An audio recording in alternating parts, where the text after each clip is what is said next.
Sino ang may final say? If you are struggling as a couple with this, maybe you can relate to this story. May isang couple na kilala ko, let's just call them Manny and Lisa. Now, meron silang longganisa and tocino business at ang kanilang negosyo has been running for 7 years with 15 employees and it is doing well naman. Kaya nga lang, every time na kailangan na nilang mag-hire, they fight. Then there came a time when Manny wanted to hire a production supervisor at dalawa ang finalist. May dalawang candidate. Si Ruel, 20 years factory experience, mature, steady, pero walang college degree. Si Brian naman, on the other hand, fresh grad, marketing course, full of energy and ideas, pero zero experience. So nagustuhan ni Manny si Ruel. Practical choice tested na, di ba? Pero Lisa, like Brian, sabi niya, future potential daw. Mas align sa vision nila. Kaya anong nangyari? Nagtalo silang 2 linggo. So Manny said, I'm the one managing production, so I should decide. Si Lisa naman, ayaw magpatalo. Sabi niya, pero ako naman ang nag-hire ng lahat ng mga taong yan. So bakit hindi pwedeng ako ngayon ang mag-hire? And so they did not hire anyone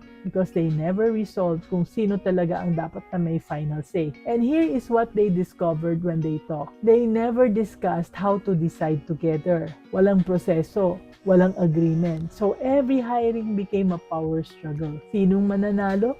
Sinong tama? Sino ang masusunod?